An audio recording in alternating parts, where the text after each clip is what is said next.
모든 내게 이루어 주시리로다. 내 길을 여호와께 맡기라. 그를 의지하면 그가 이루시리라. 아멘. 이 시간 우리 사도신경으로 신앙을 고백할 텐데 우리 사도신경을 찾으시기를 바랍니다.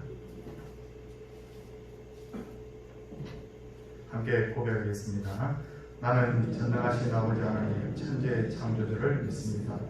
나는 그의 유일하신 아들 우리 주 예수 그리스도를 믿습니다. 그는 성령으로 잉태되어 동정녀 마리아에게서 나시고 본디오 빌라도에게 고난을 받아 십자가에 못 박혀 죽으시고 장사된 지 사흘 만에 죽은 자 가운데서 다시 살아나셨으며 하늘에 오르시어 전능하신 아버지 하나님 우편에 앉아 계시다가 거기로부터 살아있는 자와 죽은 자를 심판하러 오십니다. 나는 성령을 믿으며 거룩한 공교회와 성도의 교제와 죄를 용서받는 것과 몸의 부활과 영생을 믿습니다. 아멘. 찬송 250장입니다.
기도드리겠습니다. 사랑과 은혜가 충만하신 하나님 아버지, 오늘도 주일을 맞아요. 주를 잊지 않고 이 자리에 나와서 아버지 앞에 예배드리도록 인도하여 주시기를 감사드립니다. 찬양과 금배를 들으니 아버지 기쁘게 받아주시옵소서. 하나님 아버지, 먼저 저희들 지난날을 되돌아봅니다. 하나님의 자녀로서 그리스도 안에서 순전하게 살아야 할 저희들이 육에 속한 자와 마찬가지로 이 땅에 이익을 찾아서 쫓아서 살았음을 아버지 앞에 회개합니다. 아버지 하나님, 너무나 어리석어서 제가 죄인지도 모르고 살았고 너무나 연약해서 죄인지도 알면서도 끊지 못하고 살았습니다. 이 세상의 사랑을 쫓았고 육신의 전역과 안목의 전역을 떨치 못하고 살았음을 아버지 앞에 회개합니다. 아버지 하나님, 주님의 불로서 저를 깨끗하게 해주시기 바라며 다시는 이런 잘못들을 저지르지 않도록 저희를 각오하게 하시고 또한 저희들 이런 잘못을 인하여 부끄러워서 아버지 앞에 나오지 못하는 그런 우리를 범하지 않도록 아버지 저희를 인도하여 주시옵소서. 아버지 하나님, 먼저 이 나라와 이 민족을 위해 기도드립니다. 오랫동안 우상숭배에 빠져서 멸망할 수밖에 없었던 이 민족에게 복음을 제서로 저희를 구원하여 주시는 감사드립니다. 지금과 같이 풍성하게 해주시는 감사드립니다.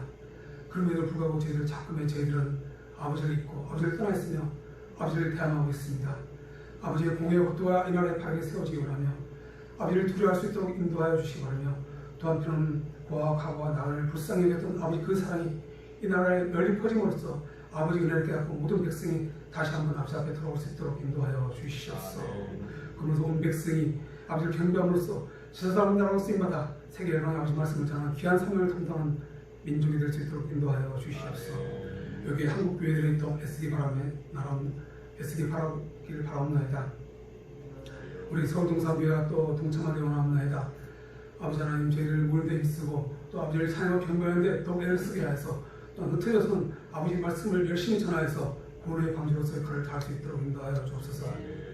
아버지 뜻이 무엇인지 아버지 기뻐하시는 일이 무엇인지 우리가 분별할 수 있도록 하게 해주시기 바라며 이 지역에 우리 교회를 세우신 그 목적을 우리가 이름으로써 아버지 칭찬받는 교회가 될 수 있도록 인도하여 주시옵소서. 여기에 쓰시는 우리 목사님 지혜와 명체가 더 깊어지게 해주시기 바라며 깊은 통찰력을 가질 수 있도록 하게 해주시기 바라며 능력과 권세를 주셔서 이 교회를 잘 끌어갈 수 있도록 인도하여 주시옵소서. 우리 목사님 흔들리면 저희들은 쓰러지고 이 교회는 이 공동체가 무너질 수밖에 없습니다. 절대 마귀 사탄 틈타지 못하도록 아버지가 성령이 지켜주시옵소서. 또한 하나님 아버지 우리 성도들도 우리 목사님 사역하는데 절대적으로 같이 동참할 수 있도록 인도하여 주시옵소서. 항상 아버지 말씀 듣는데 게으르지 않도록 하여 주시기 바라며 아버지 말씀 보는데 매일매일 보고 묵상하고 올바르게 행동함으로써 바른 생활을 살 수 있도록 인도하여 주시옵소서. 아버지 하나님 저희들 직장이거나 사업적이거나 가정이거나 어디서 무엇을 하든지 어떤 말을 하든지 누구를 만나든지 아버지 말씀대로 살 수 있도록 하게 하여 주시기 바라며 저희들 바른 길로만 행할 수 있도록 하여 주시기 바라며 잘못된 길로 나갈 수 있지 않도록 성령의 북한에서 지켜주시기 바랍니다. 행여나 저희들 일이 잘 된다고 해서 교만하지 않도록 하여 주시기 바라며 좀 잘못된다 해서 아버지를 떠나는 그런 굴을 범하지 않도록 인도하여 주시옵소서. 아버지 하나님 또한 저희를 아픈 성도를 많습니다. 육적으로 정신적으로 아픈 성도를 많습니다. 잘못 이루는 성도를 많습니다. 아버지 하나님이여 치료하시고 회복시켜 주시기 바라며 이 치료하는 과정을 통해서 아버지께 더욱 다가가는 시간이 될 수 있도록 하게 해주시기 바라며 또 회복되어서 아버지를 간증할 수 있는 저희들 될 수 있도록 인도하여 주옵소서. 아버지 하나님이여 저희들 스루본 예언이 이방여인이라는 길을 깨어 살았지만 믿음으로써 아버지께 치료받았음을 저희를 기억하고 있습니다.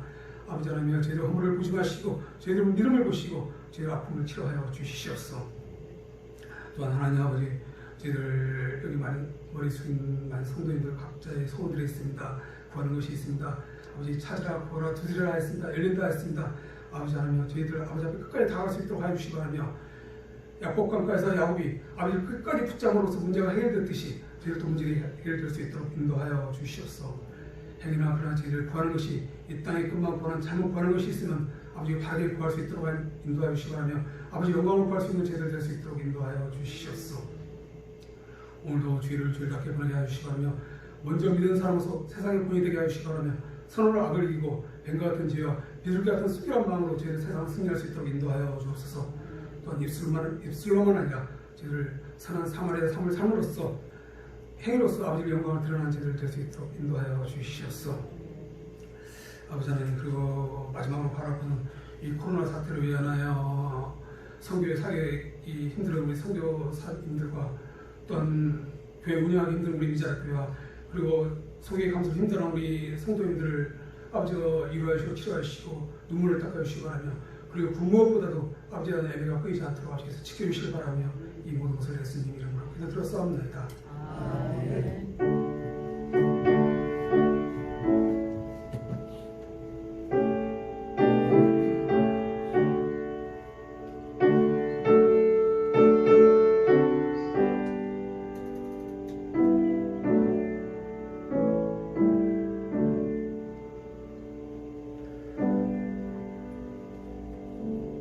하나님의 말씀은 사사기 17장 1절에서 5절까지 말씀입니다.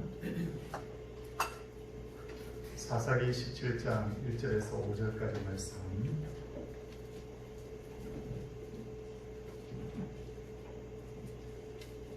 말씀을 봉독하도록 하겠습니다. 에브라임 산지에 미가라 이름하는 사람이 있더니 그의 어머니에게 이르되 어머니께서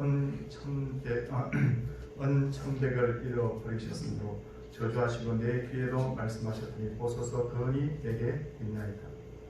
내가 그것을 가졌나이다 하니 그의 어머니가 이르되 내 아들이 여호와께 복받기를 원하노라 하니라. 미가가 은 1,100을 그의 어머니에게 도로 주매 그의 어머니가 이르되 내가 내 아들을 위하여 한 신상을 새기며 한 신상을 구워 만들기 위해 내 손으로 이 은을 여호와께 거룩히 드리노라. 그러므로 내가 이제 이 은을 내게 도로 주리라. 미가가 그 은을 그의 어머니에게 도로 주었으므로 어머니가 그 은 200을 가져다 은장색에게 주어 한 신상을 새기고 한 신상을 구워 만들었더니 그 신상이 미가의 집에 있더라. 그 사람 미가에게 신당이 있으므로 그가 에봇과 드라빔을 만들고 한 아들을 세워 그의 제사장으로 삼았더라. 아멘. 오늘은 어버이 주일인 만큼 자녀 교육에 대해서 말씀을 좀 드리려고 합니다. 이탈리아의 작은 도시에서 출발한 로마는 짧은 시간 내에 세계를 정복하게 됩니다. 그래서 대제국을 건설하게 되는데 나라가 너무 크다 보니까 이 나라를 결국 이끌기가 너무 힘들어서 효율적인 관리를 위해서 나중에 로마는 바로 이 동로마와 서로마로 나누어지게 됩니다. 근데 안타깝게도 서로마는 주 476년에 고토족의 군장인 오도아케르에 의해서 망합니다. 그러나 동로마는 오늘날 터키의 서쪽 부분에 있는 이스탄불의 콘스탄티노플의 수도를 정하고 기독교 국가로서 천년을 더 이어가게 됩니다. 하지만 이때 이 혼자 남아있던 동로마의 힘이 굉장히 약해졌습니다. 그래서 외세로부터 많은 침략을 받았지만 워낙 성벽이 견고했기 때문에 끝내 함락이 되지 않았는데 콘스탄티노플을 둘러 이렇게 있는 22km에 달하는 그 삼중 성벽을 우리는 데오도시우스 성벽이라고 그렇게 부릅니다. 제가 데오도시우스 성벽을 직접 보기도 하고 또 문헌을 통해서 책을 통해서 이렇게 보니까 진짜 이 도시를 천년 동안 지켜주었던 이유를 알겠다 하는 그런 생각이 들었습니다. 그런데 이 대단한 성벽이 1453년에 마침내 무너지게 되는데 과연 이 대단한 이 성벽을 누가 무너뜨렸던 걸까요? 바로 오스만 제국의 술탄인 마호메트 2세가 15만 명의 대군을 이끌고 봄에 공격을 시작해서 3월에 공격을 시작해서 3개월 만에 5월에 이 콘스탄티노플을 점령하게 됩니다. 그때까지만 해도 이 콘스탄티노플을 중심으로 해서 주변의 모든 국가가 다 기독교 국가였어요. 그런데 이 콘스탄티노플이 오스만 제국에 점령됨으로써 이제는 그 인근지역이 전부 다 이슬람의 지배 아래에 이제 들어가게 되는 겁니다.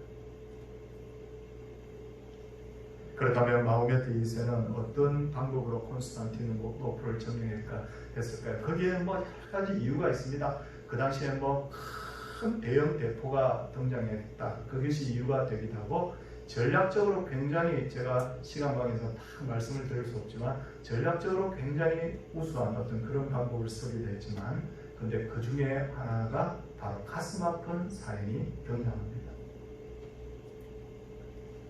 마호메트 1세가 다스리던 오스만 제국은 이슬람 국가로서 기독교 마을, 그러니까 콘스탄티노플을 공격하기 전까지 기독교 마을 지역을 점령할 때마다 어른들은 다 죽였습니다. 그런데 어린 아이들만, 남자아이들만 남겨서 포로로 잡아갔어요. 3살, 5살, 7살, 10살 이 아이들을 잡아가서 먹이려고 잡아갔어요. 이 아이들을 그 철저하게 교육을 시키는 겁니다. 너희가 지금까지 부모에게서 들었던 그 여호와 하나님은 가짜야. 알라만이 참신이고 마호메트는 그의 선지자다. 너희가 왜 여기까지 끌려오게 됐는지 아니? 너희 나라와 너희 부모들이 너희들을 버린 거야. 애들이 뭘 알겠어요? 3살, 5살, 7살 이런 애들. 그리고 너희들은 오직 이 군주인 술탄을 위해서만 너희들 살아야 돼. 계속해서 이 아이들을 10년 이상 세뇌를 시켰습니다. 그리고 이 아이들이 장성했을 때 이 아이들을 뭉쳐서 바로 군대를 조직하게 되는데 그 군대 이름이 바로 역사책에 등장하는 예니체리라고 하는 바로 군대예요. 아이들의 마음속에 어떤 마음이 새겨지느냐면 우리 부모가 내 원수라는 거예요. 내가 태어났던 그 기독교 국가가 원수라는 거예요.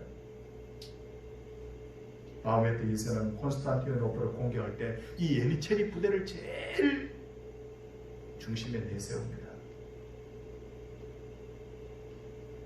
이 아이들을 분노에 가득 찬 아이들을 이 콘스탄티노플 이 앞에 세워두니까 악귀들처럼 그냥 덤벼드는 거예요.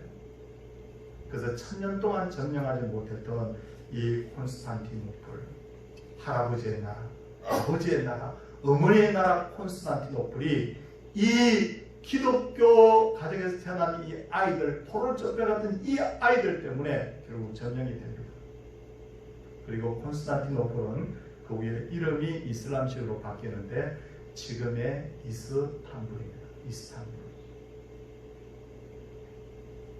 이와 같이 아이들의 마음은 백지와 같기 때문에 그게 무엇을 심어주느냐에 따라서 정말 이 아이들이 하나님의 사람으로 쓰임받을 수 있지만 때로는 하나님의 나라를 무너뜨리는 데 쓰임받기도 한다는 것을 우리가 알아야 됩니다.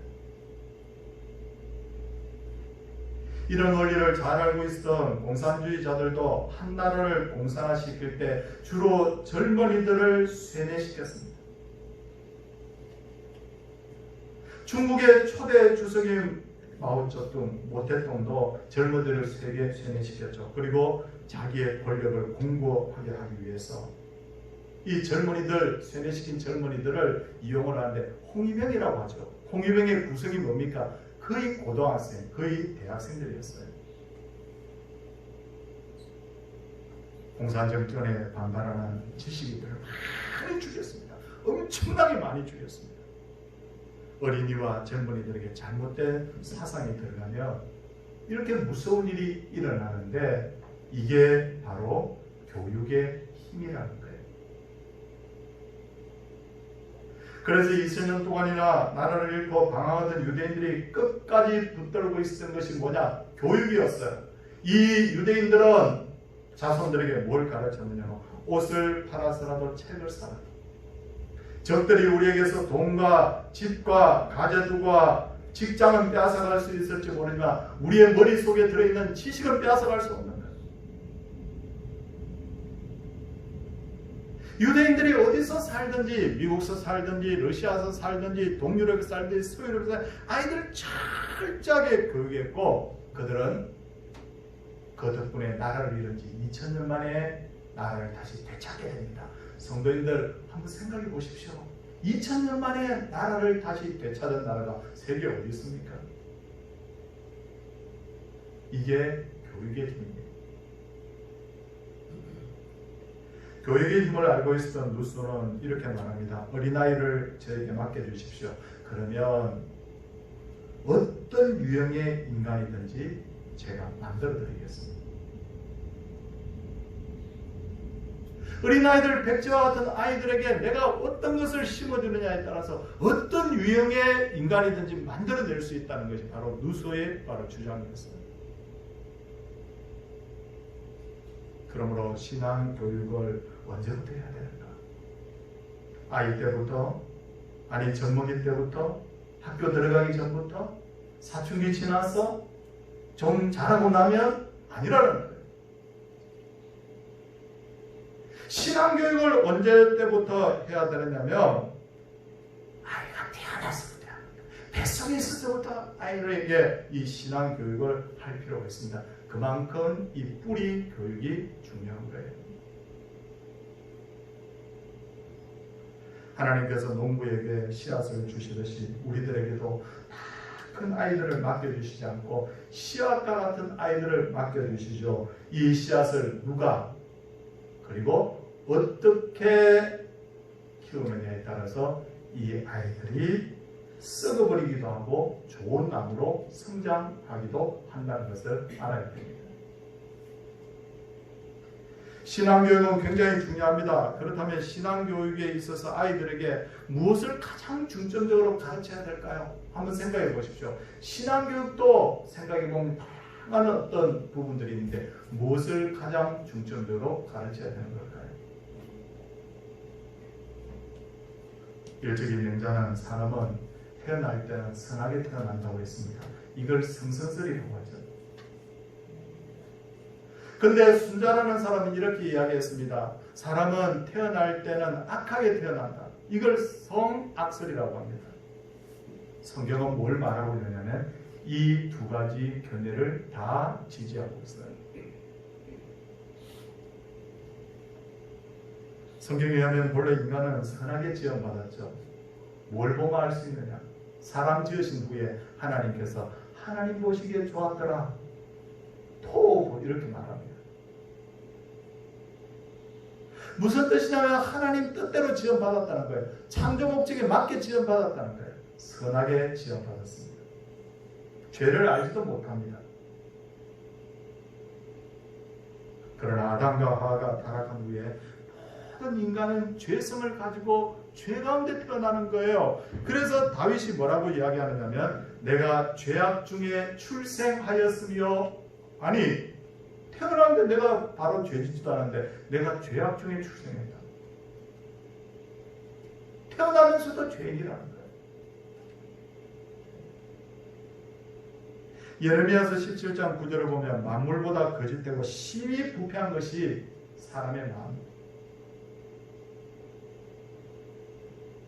아담 이후에 태어난 모든 인간은 다 뭡니까? 죄인입니다. 태어나자마자 그 마음속에 욕심이 있고 분노가 있습니다. 아이들을 유치원에 보내보면 깜짝 놀랄 일이 뭐냐? 부모가 아이들 제일 좋은 말만 가르치는데 유치원에 갔다 오면 언제 배우냐는 듯이 욕을 합니다.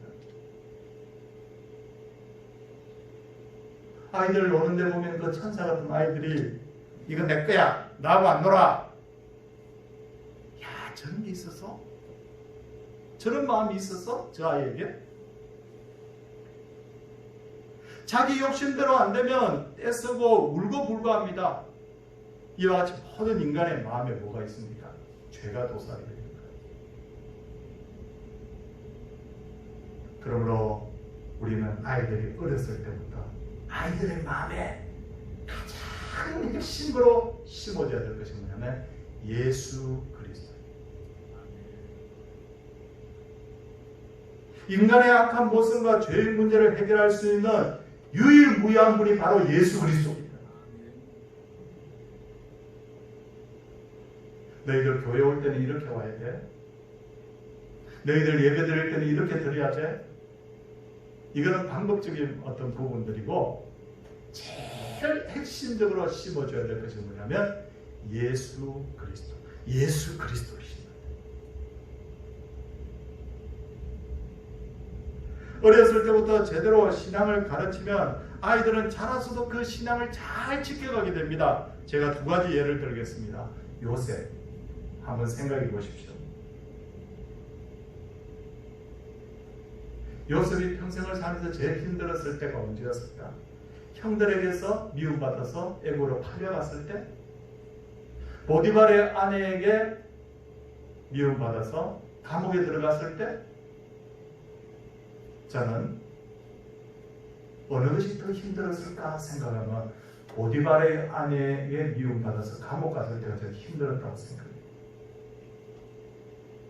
왜 그렇습니까? 형들에게 미움받아서 팔려갈 때만 해도 자기가 선택할 수가 없었잖아요. 자기가 형에게 살려달라고 빌어도 이건 안 되죠. 선택이 자격이 없었어요.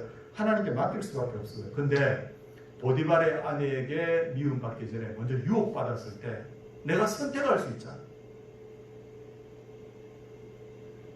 이 여자의 요구만 내가 들어준다고 하면 내가 자유와 내가 부귀를 맛볼 수도 있을 가능성이 있어요.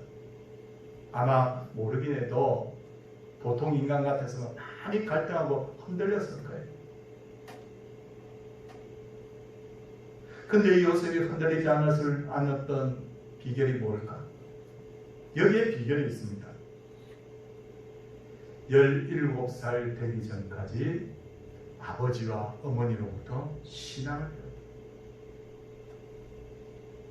철저하게 신앙교육 받았다. 팔려가기 전에 벌써 아버지하고 대화하는 모습을 가만히 보면 거기 보면 얼마나 그 아버지나 그 요셉 자체가 이 하나님에 대해서 인식하고 살았는지를 우리가 엿볼 수가 있어요. 17살까지 철저하게 신앙교육 시키고 나니까 그런 유혹이 오는데 흔들리지 않는 거예요. 또 하나의 예는 사무엘입니다. 사무엘은 젖된 후에 엘리 제사장에게 맡겨졌는데 아니 정말 교육 환경이 너무 안 좋았어요. 엘리가 타락했었거든요. 엘리의 아들들이 타락한 제사장들이었거든요. 그러면 인간이 환경의 지배를 받는 존재인데 여기서 나도 타락할 수 있습니다. 얼마든지. 근데 타락을 안 합니다. 왜 그랬을까? 비결은 젖대기까지 엄마가 이 사무엘을 신앙으로 키웠다는 거예요. 요즘 우리 한국에서는 젖을 몇 살까지 먹습니까? 1살입니까? 2살입니까? 옛날에 유대인들은 보통 아이의 젖을 5살, 6살까지 먹였대요. 어떤 분들이 그렇게 이야기하더라고요. 그렇게 젖 먹이면 젖에 영양가도 없대요. 모유에. 근데 왜 먹였을까? 유대인들은 그렇게 생각했습니다. 아이를 품에 안고 젖을 물리는 동안 아이에게 정말 그 신앙교육을 시키는 거예요. 얘야, 너 아빠가, 엄마가 너 사랑해? 너는 하나님의 사람이야? 성경 말씀에 이런 내용이 있단다? 사무엘이 5살, 6살까지 젖대기까지 기초적인 신앙교육을 잘 받으니까 어려운 환경 가운데 살면서도 악에 물들지 않는 거예요. 자녀에게 신앙이 개선되지 않는 것이 가장 큰 재앙입니다. 엘리 제사장의 가정이 왜 무너졌습니까? 돈이 없었습니까? 전쟁에서 져서 무너졌습니까? 아니죠. 엘리의 뒤를 이을 자녀들이 타락하자 신앙이 개선되지 않으니까 무너져 버리는 거예요. 신앙이 자녀들에게 개선되지 않으면 결국 나라가 망한다는 것을 알았던 지도자에게는 이런 게 필요하죠. 여호수아는 멀리 내다봅니다. 요단강 건넌 후에 사람들 시켜가지고 돌을 가지고 요단강 바닥에다가 그 물이 끊긴 요단강 바닥에다가 기념비 만듭니다. 또 하나의 기념비를 길갈에다가 세우라고 그랬어요. 요단강 건넌 후에 이스라엘 백성들에게 여호수아가 설교를 합니다. 뭐라고 설교를 하냐면 후일에 너희의 자녀들이 그들의 아버지에게 묻기를 이 돌들이 무슨 뜻이냐 하거든 너희는 자손들에게 알게 하여 이러기를 이스라엘이 하나님의 도움으로 마른 땅을 밟고 이 요단을 건넜다고 설명해 주라고 합니다. 왜 이 이야기를 하느냐면 과거를 잊어버린 민족에게는 미래가 없기 때문에. 저 돌기가 뭐예요? 저 기념비가 뭐예요?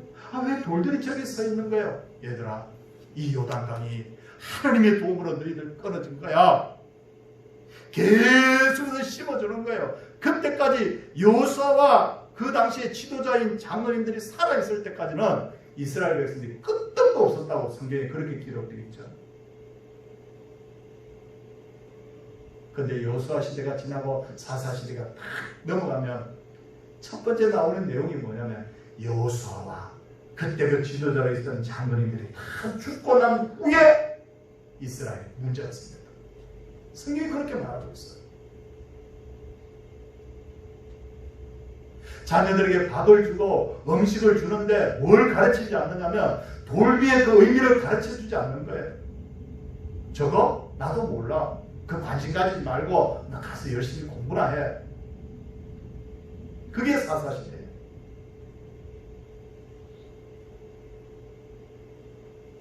성도님들 뭘 가르쳐야 됩니까? 예수 그리스도 하나님의 말씀 가르쳐야 돼요. 근데 여기서 또 하나 중요한 것은 뭐냐면 어떻게 가르칠까? 이게 중요합니다. 정말 중요한 것 중에 하나가 뭐냐면 어떻게 가르칠까가 중요하다는 거예요. 신명기 6장 7절에서 9절을 보면 부지런히 가르치라고 했습니다. 손목과 미간에 말씀 붙이고 문설주와 바깥문에도 말씀 붙이라고 했어요. 교육적인 환경을 만들어라는 거죠. 근데 신앙교육 철저하게 해야 됩니다 라고 하면 저도 지금도 뭐 실수를 많이 하지만 제가 더 지금보다 젊었을 때 실수를 너무 많이 했던 게 뭐냐면 내가 의욕이 너무 앞섰어요. 의욕이 앞섰다고요. 성도님들한테 제가 고백합니다. 자녀들 믿음으로 한번 키워보겠다는 의욕이 제가 너무 앞섰어요. 근데 성경을 보고 묵상하면서 깨달은 것이 하나는 뭐냐면 의욕만 앞선다고 해서 신앙교육이 되는 게 아니라는 거예요. 사울이 전쟁터에서 의욕이 너무 앞서다 보니까 어떻게 됩니까? 나중에 결과적으로 제일 사랑하고 아꼈던 아들 요나단을 저주하고 죽게 만들잖아요. 의욕이 앞서는 거예요. 의욕이 앞서면 실패해요.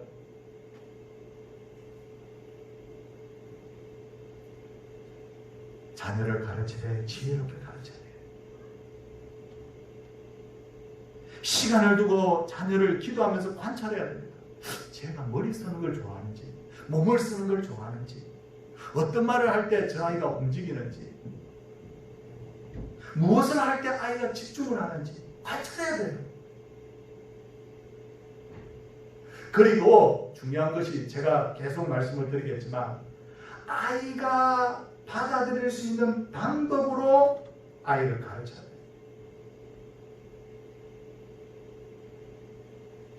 무엇을 가르칠 것인가와 더불어 중요한 것이 어떻게 가르칠 것인가. 성도님들 저 같은 실수하지 마십시오. 의욕이 없으면 어떻게 하는지 압니까? 나 하루에 성경 3장 읽어. 너 이 말씀 다 암송해야 돼. 너 오늘 성경 안 읽고 암송 안 하면 너 밖에 나가서 놀지도 마. 그런데 그렇게 계속 가르치면 어떻게 되느냐? 아이들이 성경이라는 말만 나와도 머리를 흔듭니다. 잠재의식 속에 뭐냐? 성경이라는 말만 나오면 나를 괴롭게 하고 힘들게 했던 기억을 자꾸 가지게 되는 거예요. 뭐가 잘못됐습니까? 하나님의 말씀을 가르치겠다는 목적은 잘 되었지만 방법이 문제가 있는 거예요. 방법. 제가 전에도 말씀드렸듯이 유대인들은 어렸을 때 아이가 처음 글을 배울 때, 처음 딱 글을 배울 때 그들은 율법을 가지고 모세오경을 가지고 글을 이제 시작을 하거든요. 그때 어떻게 하냐면 꿀과자에다가 글씨를 딱 새겨가지고 글씨를 딱 가르치는 거예요. 이건 뭐지? 딸아이가 하나님. 야, 너 참 잘하는구나. 꿀과자를 입에다 혀에다 살짝 대주는 거예요. 이건 뭐지? 잘 몰라요. 이건 성경. 딸아이가 성경. 야, 너 참 지혜롭구나. 잘하는구나. 꿀과자를 입에다 또 얹어주는 거예요. 뭐가 차이가 있습니까? 이렇게 자란 아이들은 뭐냐면 성경이라는 말만 들으면 입에서 침이 보인대요. 야, 성경은 달콤한 거야. 성경은 좋은 거야.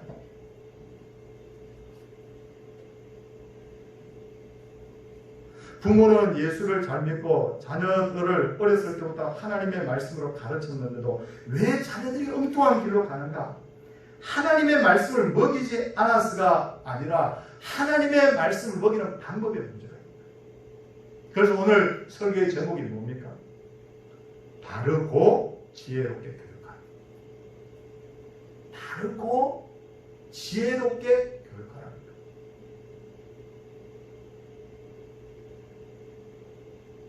아이들 대부분 10중 8구 고기를 좋아해요. 근데 부모는 막 애가 탑니다. 야채가 야채를 안 먹으면 건강을 해치잖아요. 야채 먹어야 돼. 이거 좋은 거야. 이게 뭐가 많이 들었고. 아이들에게 하나도 와닿지 않아요. 지혜로운 어머니는 야채를 하죠. 아이들이 먹음직스럽게 만들죠. 그리고 아이 입에 쏙 넣어주세요. 야, 맛있어. 야, 어때? 괜찮지? 어디서 차이가 나는 걸까요? 혹시 자녀들을 어렸을 때부터 하나님의 말씀으로 가르치지 못했다고 낙담하지 마십시오. 이미 자녀들이 성장했다면 어떻게 하는 것이 좋을까요? 설사 자녀가 성장했다 하더라도 자녀에게 신앙을 가르쳐야 되고 또 신앙을 가르칠 방법은 분명히 있습니다.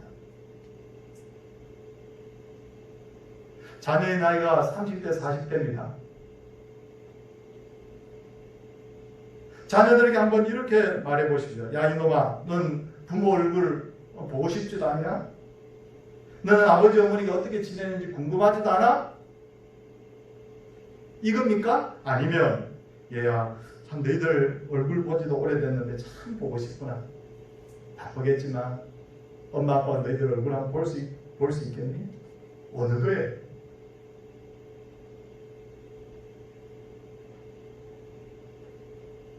대부분의 며느리들이 결혼하기 전에 각오를 한대요. 난 결혼하면 시어머니, 시아버지에게 참 잘할 거야. 근데 시어머니, 시아버지도 똑같은 마음을 가진대요. 어머니 며느리가 우리 집에 들어가면 참 잘해줘야지. 딸처럼 생각해야지. 근데 조금 있으면 갈등 생겨요. 뭐가 문제일까요? 서로 잘해주겠다는 마음은 똑같이 있는데 왜 조금만 있으면 왜 갈등이 생기냐면 이유가 뭐냐면 우리가 지혜롭게 표현하는 방법에 익숙하지 않았어요. 그냥 속에서 나오는 대로 그냥 말해버리는 거예요. 화가 나고 화가 난 대로.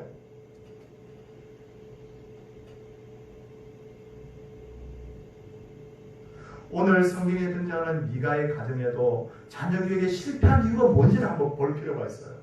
성도님들, 미가의 어머니는 어떤 생각을 가지고 있느냐면 미가를 참 사랑하는 사람이었어요. 미가라는 사람이 어머니의 돈을 훔쳐갔잖아요. 훔쳐갔는데도 나중에 그 미가가 반성하고 어머니에게 돈을 돌려주니까 뭐라고 말하냐면 2절 끝부분에 보니까 얼마나 이 아들을 사랑하는지 한번 보십시오. 야, 도둑놈아, 너 망할 놈아, 그렇지 않았어요. 뭐라고 합니까? 내 아들이 여호와께 복받기를 원한다. 이게 예수 믿든 안 믿든 똑같은 부모의 마음이에요. 그럼 어떻게 해야 됩니까? 여기서 중요하게 해야 될 경우가 내 자식을 사랑하는 마음 똑같죠. 근데 그 후의 내용을 보니까 자식을 사랑하는 방법이 잘못됐어. 표현을 잘못하고 있다. 내 자식을 내가 사랑하기 때문에 이 자식 잘 되기 위해서 내가 이 돈 1,100이라는 거 엄청 큰 돈입니다. 나중에 보면 제사장 드리는데 연봉 뭐 10개 뭐 이러지 않아요? 나중에 내용 보면 이 1,100 뭐 엄청 큰 돈이잖아요. 근데 이걸 우상 만드는 데가 다 가져다가 우상 만들어가지고 내 아들이 복받기를 원하는. 이게 뭐냐면 사랑하지 않아서 이 가정의 자녀교육이 실패한 것이 아니라 이 실패의 원인이 뭐냐면 사랑하는 방법에 문제가 있다.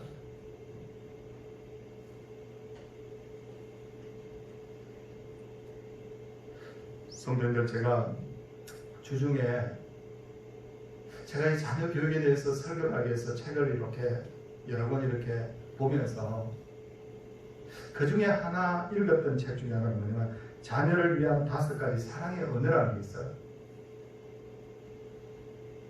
옛날에 5가지 사랑의 언어라는 책을 써서 아주 베스트셀러가 됐던 분이 쓴 책입니다. 자녀를 위한 5가지 사랑의 언어.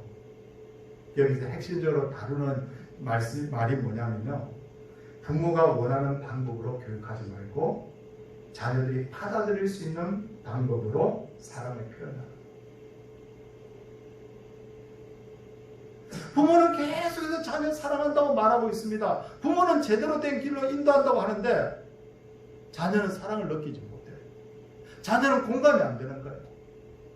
어렸을 때 힘이 없을 때는 순종하는 척합니다. 근데 마음에 공감이 안 되면 나중에 크면 소위 말해서 머리가 커지면 반감합니다.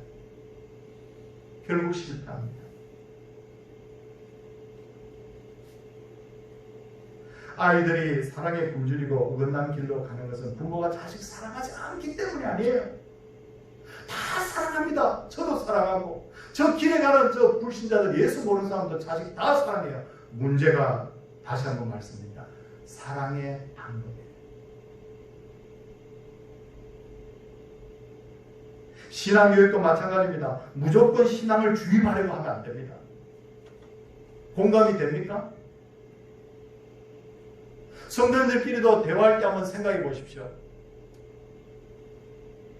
어떤 사람은 나의 잘못을 지적해 주는데도 참 내가 감사하게 느껴질 때가 있어요. 근데 어떤 사람은 나를 공격하는 것 같아요. 어느 것이 더 받아들이기 좋습니다.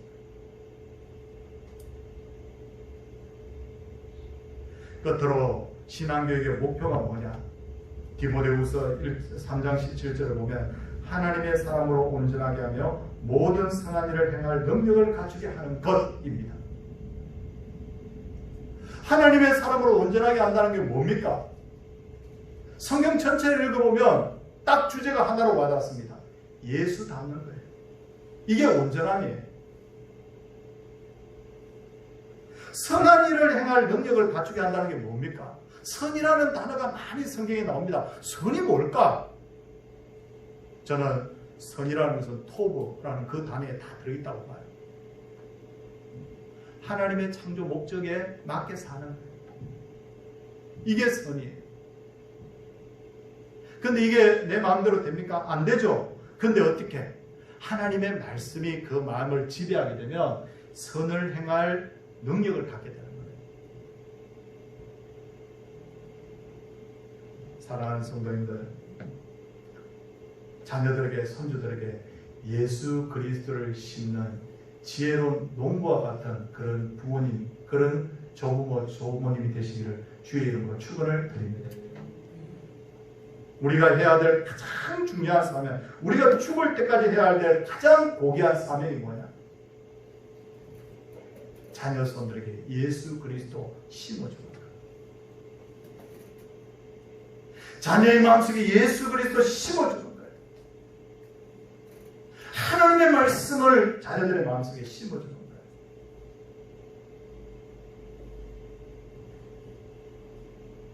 우리가 오늘 말씀을 잘 한번 오늘 말씀을 떠올리면서 그렇구나, 하나님 말씀을 심어줘야 되는 거야.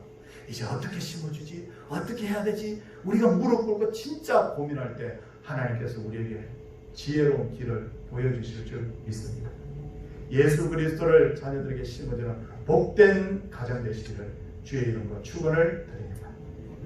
함께 찬송하도록 하겠습니다. 552장입니다. 552장.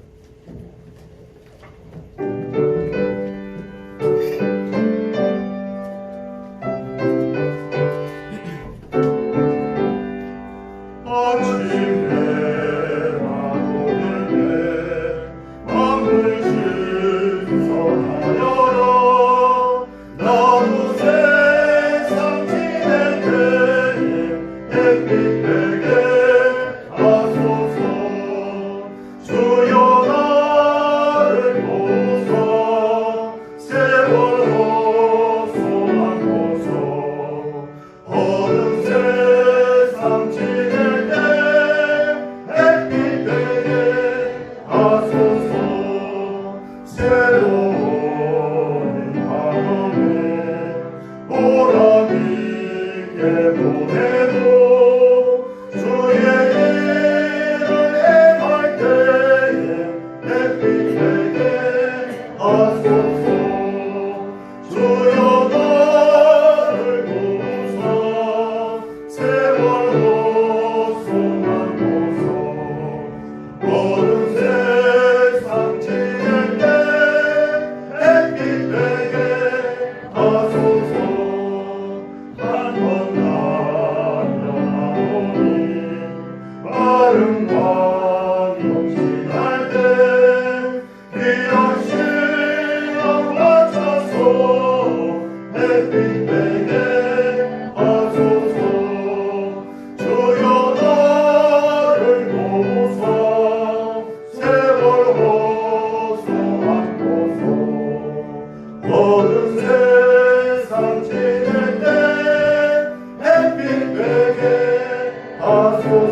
세상 지낼 때 햇빛 되게 하소서.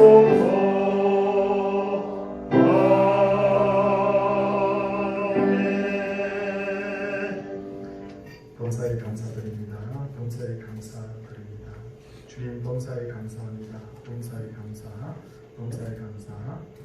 생일 감사의 예물을 드리는 분이 세 분 계십니다. 기도하겠습니다. 손을 모아주시기 바랍니다. 하나님 아버지, 저희들 자신이 예수님을 잘 믿기를 원하고 자녀들에게 예수 그리스도를 심어 이 자녀들이 영혼이 잘 되며 범사가 잘 되며 강건하기를 원하는 것이 저희의 마음의 소원입니다. 그러나 때때로 방법이 잘못되어서 자녀들의 마음에 상처를 주기도 하고 또 우리의 마음대로 이 자녀들을 제대로 이끌지 못해서 우리가 어려움을 겪기도 하는데 이 시간 분명한 목적의식과 더불어서 하나님이 자녀교육에 대한 지혜도 허락하여 주셔서 우리가 자녀를 신앙으로 잘 이끌어갈 수 있도록 하나님 도와주옵소서. 사랑해 주님, 이 시간에 소원을 합니다. 5월 가정의 달이고 오늘은 특별히 어린이 주일인데 정말 우리 부모님들의 마음속에 할아버지 할머니들의 마음속에 분명한 이 목적의식 가운데 가정을 신앙으로 이끌어가게 하여 주시고 그래서 성경의 말씀대로 여호와 경외하는 가정 되어서 천대까지 복받게 하여 주옵소서. 사랑이 풍성하신 하나님 아버지, 이 시간에도 병석에 누워있는 분들 하나님 긍휼히 여겨주시고 우리 권진수 집사님, 신현식 원사님, 남상원 집사님 또 연반하에서 병석에 누워있는 모든 분들을 찾아가 주셔서 하나님 돌보아 주시고 코로나 재앙 속에서 제대로 예배드리지 못하는 성도님들 가정에도 주님 찾아가 주셔서 하나님 은혜가 이 시간에 그 가정에 부어지게 하여 주옵소서. 주님 귀한 예물 드렸습니다. 11조 감사예물, 선교 전도 건축 또 주정예물 귀한 예물들 하나님 앞에 드렸는데 하나님이 다 흠양하시고 아벨의 제물되게 하여 주옵소서. 특별히 생일을 맞아서 주 앞에 헌물 드리는 분들이 있는데 인생을 철저하게 하나님 기뻐하는 것에 목적을 두고 살아가게 하여 주시오. 그래서 그 인생이 복을 받고 또 받는 그런 아름다운 인생 되게 하여 주옵소서.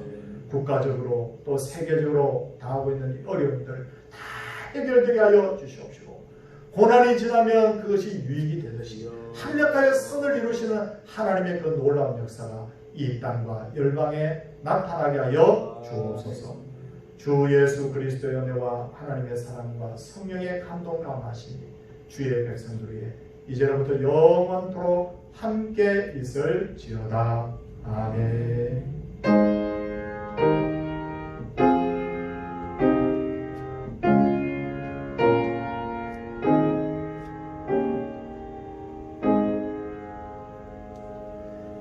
예, 교회 앞에 두 가지 광고 드리도록 하겠습니다. 하나는 내일 우리 서울 충무로에 정기노회가 열립니다.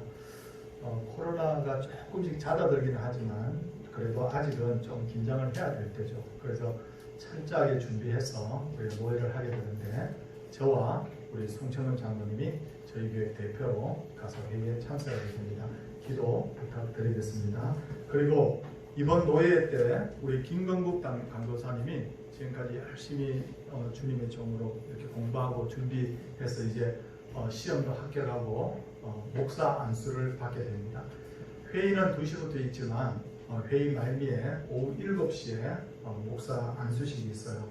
우리 강도사님이 그렇게 저한테 이야기했습니다. 코로나 때문에 걱정이 돼서 성도님들이 굳이 오시지 않아도 섭섭해하지 않는다고 그렇게 이야기를 했지만 그래도 이 자리에서라도 좀 축하해 주시고 그래도 내가 꼭 가서 내가 축하하고 싶다고 하시는 분들은 교회에서 4시에 출발하겠습니다. 그래서 봉고를 또 이렇게 타고 가시는데 가능하면 꼭 마스크를 하시고 그렇게 오셔서 축하해 주시면 뜻깊은 자리가 되리라 그렇게 믿습니다. 가정에 계신 분들에게도 하나님의 은혜가 있기를 바랍니다. 이렇게 쳐다보면서 가정에 계신 분들에게 인사합니다. 자, 자, 이제 옆에 분들하고 이제 한번 인사하도록 하겠습니다. 할렐루야.